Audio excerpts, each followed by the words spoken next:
আমার কথা বিশ্বাস করার দরকার নাই, বিদেশি নিউজ থেকে রাজাকার দেখেন কারা ছিল, পোশাক আশাক সহ, ওদের দাড়ি টুপি ছিল না, দেখেন। তৎকালীন পাকিস্তান সরকার রাজাকার নামে একটি আধা সামরিক বাহিনী গঠন করেছে। রাজাকারদের প্রধান কাজ হল রাস্তাঘাট বন্ধ করা। প্রায়শই তারা শক্তি প্রদর্শনের মাধ্যমে তা পালন করে এবং প্রধান সরকারি স্থাপনাগুলির চারপাশে প্রহরী হিসেবে কাজ করে।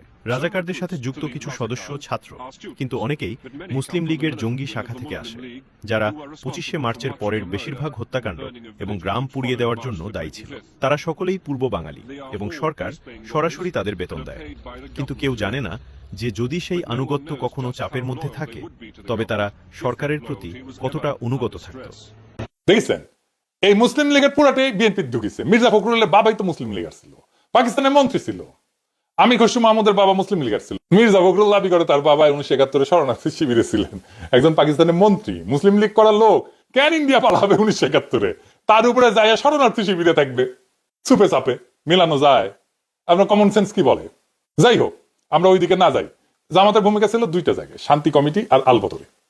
এখন এই আলবদরকে দায়ী করা হয় বুদ্ধিজীবী হত্যায়। এই দাবিটা প্রমাণ করা মুশকিল অনেক কয়টা কারণে। কে দোষী আমি সেটা ঠিক করব না, আমি দেখাইতেছি রাষ্ট্র কিভাবে মিথ্যা দিয়ে ইতিহাস বানায়। আসেন ওই অংশটুকু একটু দেখি।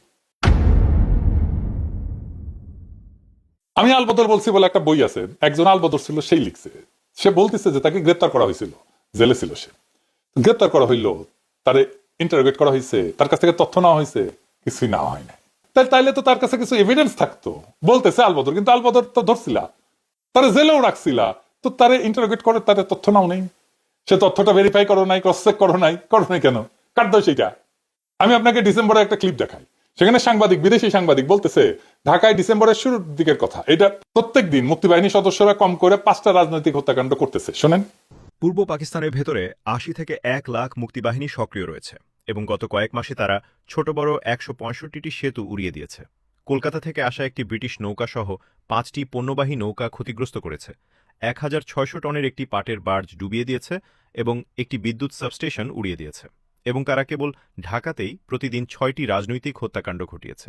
তার মানে ঢাকার মধ্যে শক্তিশালী অবস্থান তৈরি করে ফেলছে গেরিলারা। এইখানে স্বাধীনতার পক্ষের বুদ্ধিজীবীদের ধরে নিয়ে যাইতেছে কয়েকদিন ধরে। কোথায় নিয়ে যাইতেছে সেটাও ফ্যামিলি মেম্বাররা জানে, কিন্তু অনেক ক্ষেত্রেই, মনির চৌধুরীর ক্ষেত্রেই জানে। ফিজিক্যাল ট্রেনিং সেন্টারে নিয়ে যাওয়া হয়েছিল মোহাম্মদপুরে। তো মুক্তিযোদ্ধারা তো অপারেশন চালাবে সেই ফিজিক্যাল ট্রেনিং সেন্টারে, ঠিক কিনা বলেন? তারা ডেইলি 5 জন করে মারতে পারে ঢাকায়, আর ফিজিক্যাল ট্রেনিং সেন্টার হামলা করে উদ্ধার করতে পারে না। উদ্ধার করতে না পারুক, হামলা তো করতে পারতো, কেন করলো না? ঢাকা শহরে মুক্তিযোদ্ধা কি কম ছিল? এখন তো কত মুক্তিযোদ্ধা, সবাই মিলে যদি ওইখানে হামলা করতো। দেশ স্বাধীন হইলে এই বুদ্ধিজীবী পরিবাররা মুজিবের অফিসের সামনে বিক্ষোভ করে, ওইখানে মুজিব আসে। জহিরায়ের বোন ছিল নাফিসা কবি, তাকে উদ্দেশ্য করে মুজিব বলছিল যে অনেকে তো দালালি করে মারা গেছে এই বুদ্ধিজীবী সম্পর্কে। এরা পান্না কাইসাল লিখে গেছে, স্বাধীনতা বিরোধীরা লিখে যায় নাই। জামাতের অনেকে বলে ইন্ডিয়ানরা মারছে।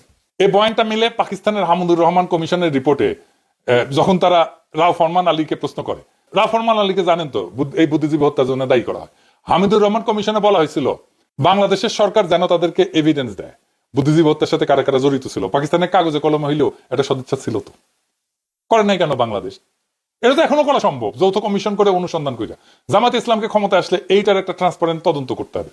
তদন্ত হস্তক্ষেপ করা যাবে না, আন্তর্জাতিক তদন্ত হইতে হবে। বিএনপিও করতে পারে, ক্ষমতায় তো ছিল, করে নাই কেন তদন্ত?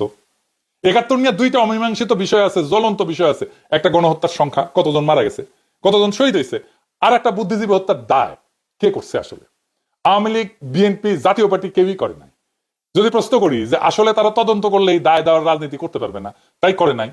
মানিক বন্দ্যোপাধ্যায়ের প্রাগৈতিহাসিক বলে একটা উপন্যাস ছিল, ওইখানে এক ভিখারি, তার পায়ে একটা ঘা ছিল, বিভৎস ঘা। ওই ঘায়ে চিকিৎসা করতো না, কারণ চিকিৎসা করলে ভালো হয়ে যাবে, আর ঘা দেখায় ভিক্ষা করতে পারবে না। তাই আওয়ামী লীগ, বিএনপি এই ক্ষতের কোনো চিকিৎসা করেনি 71 নিয়ে, কারণ চিকিৎসা করলে মুক্তিযুদ্ধের চেতনা বেইচা ভোটের রাজনীতি করতে পারবে না। এটাই হইতেছে আসল সত্য। এই যে বিএনপি আওয়ামী লীগের বয়ান নিজের মুখে তুলে নিছে, এই জন্য নিজের আত্মহত্যার পথে গেছে।